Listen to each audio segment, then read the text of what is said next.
Okay, so very good morning. Welcome to the briefing there for Tuesday, the 13th of December. So just taking a quick stock take on how we're looking this morning, some of the news flow from overnight, and then what to expect from today's session, because there's a few interesting things coming out. But I guess overall the market will start to focus in on the Fed decision, which obviously is the kind of final big event for 2016. That will be, of course, tomorrow evening. But just taking a look at my charts at the moment, top left I can just see Euro still pressing lows here, so just coming under a bit of pressure.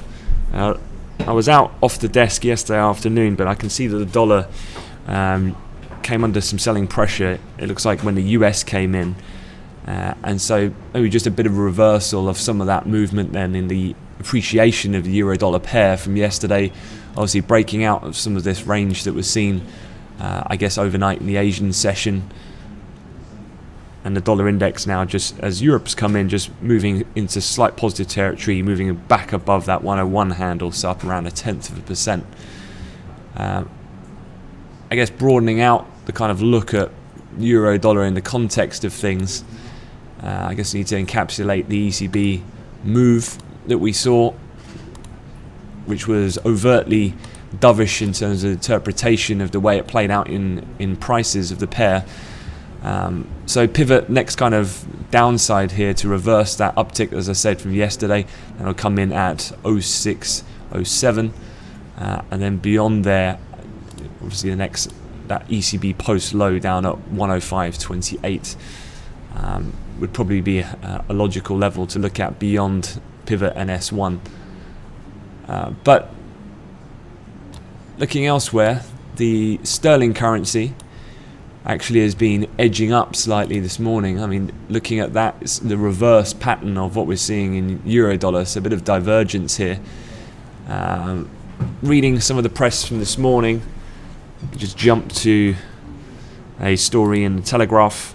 This is the kind of general sentiment, I guess, that's being run in a lot of the national press this morning.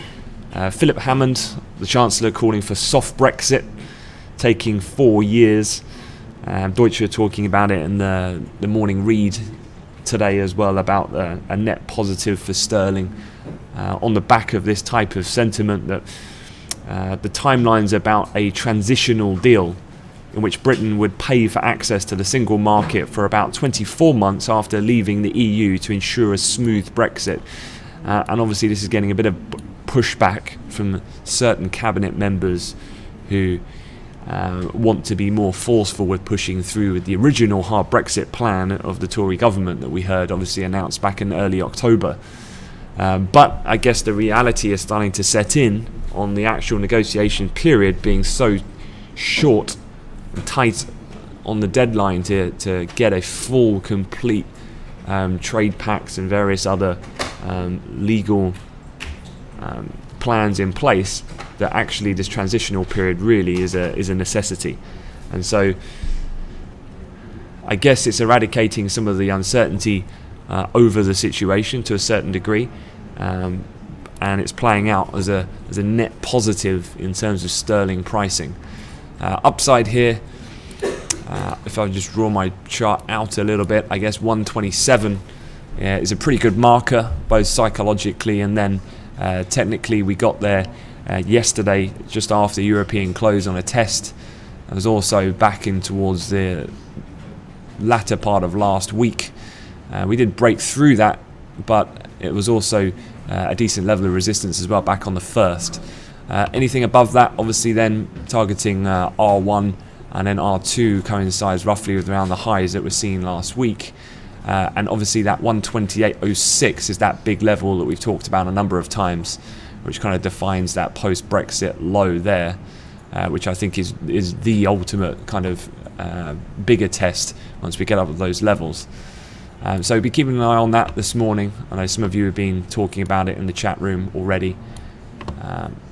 So certainly a bit of divergence here between, I guess, a bit of an easing on the Brexit situation, i.e. leaning towards a transitional period which would be more beneficial for the pound, in contrast to the weaker euro fundamentally post of the dovish ECB.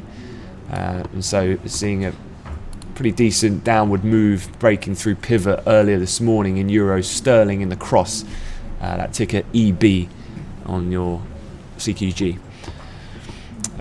Quick look then at some other news flow, just get you up to speed. Starting off with overnight, did have some Chinese data. Chinese retail sales strength surprises as private investment firms up.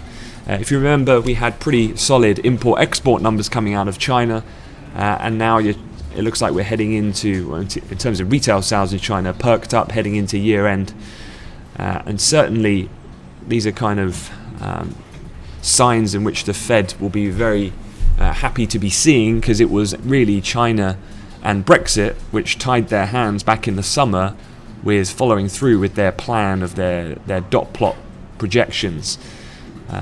But at the moment, things are relatively, I'd say, consistent.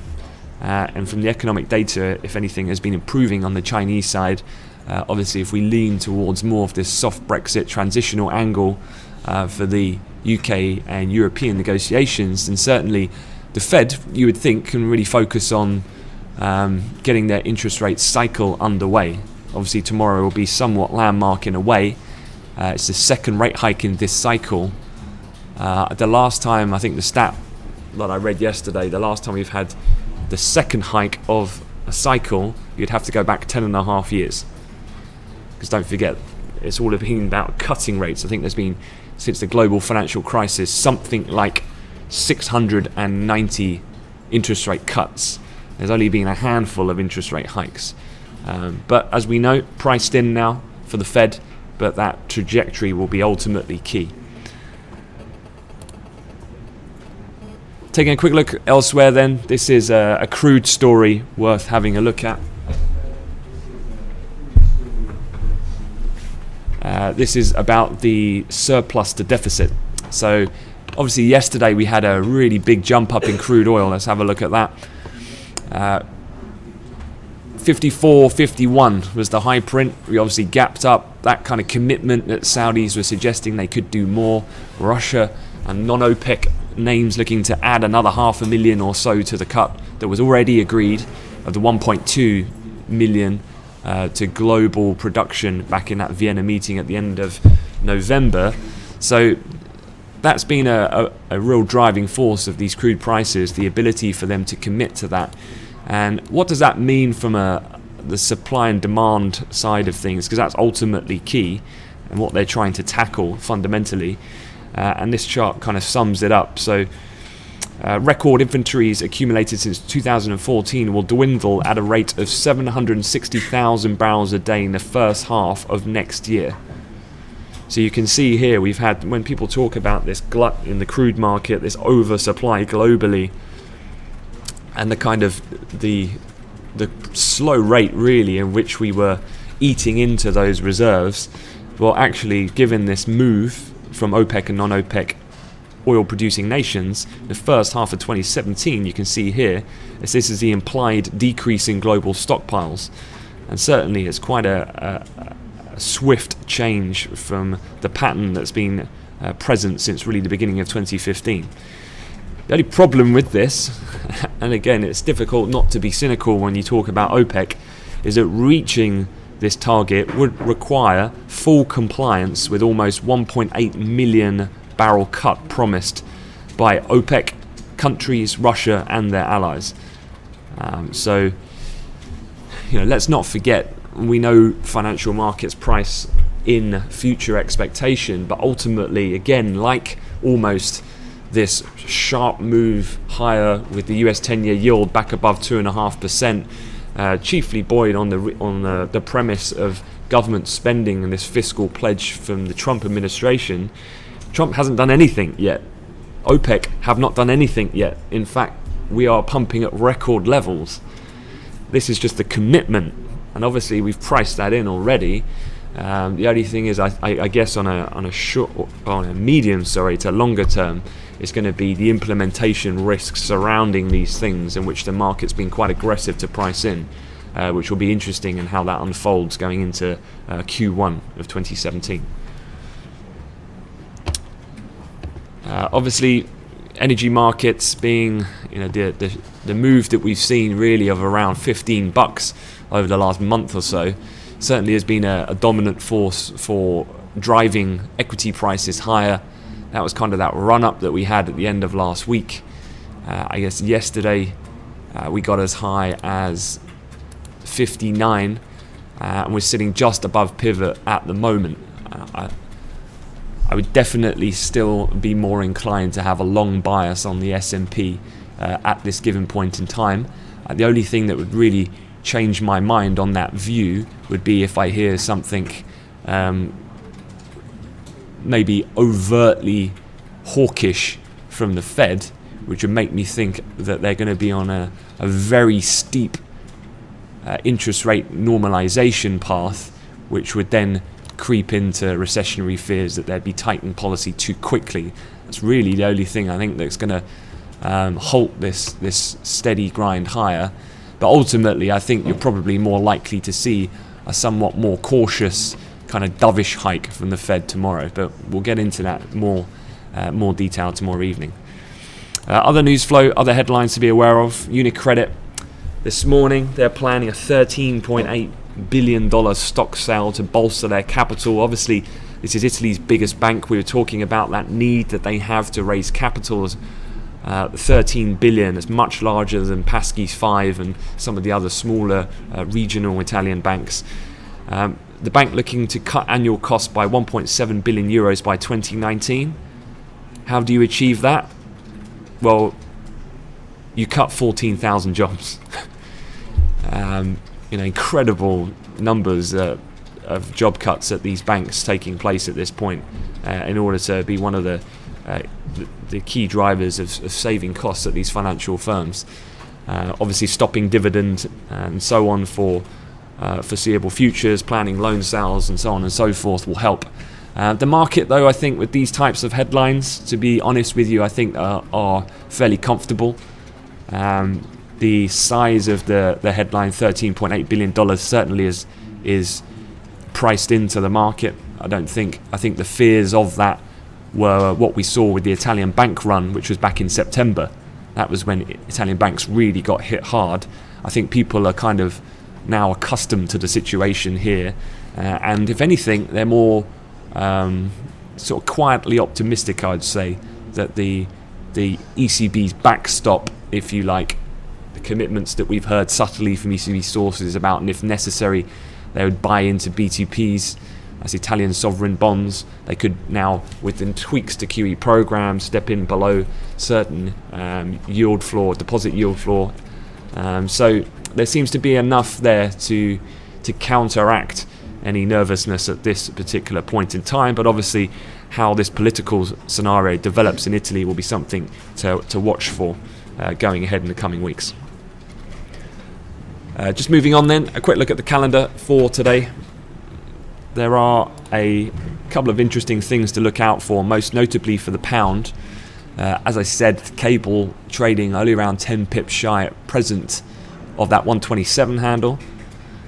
And CPI is probably one of the most important figures out of the UK. To put in a bit of context, it was 2 months ago that we really had the first, I'd say, real effect of prices seeping into British consumer prices. That sharp depreciation of the pound post-Brexit.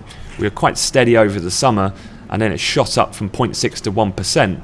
But actually, we had a surprisingly soft figure at 0.9 last month. So definitely this is something to keep an eye on, because I think everyone in the market is expecting, and this is as well another fundamental part of explaining some of the sterling strength.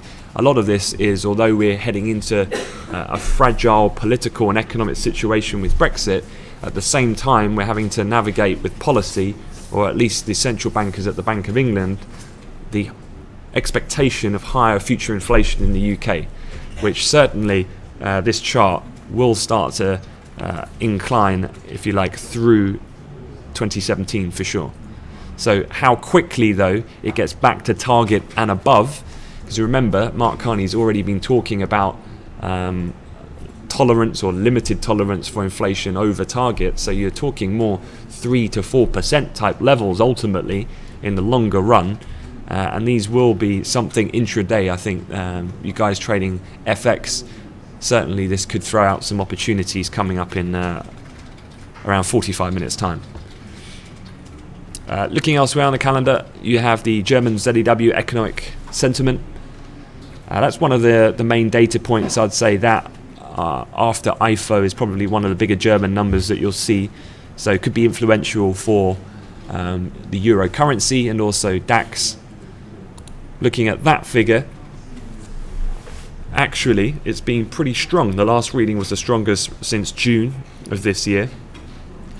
Positive economic figures in the US and China boosted sentiment, while US presidential election and the resulting political and economic uncertainties have had little impact in terms of the German ZEW sentiment index.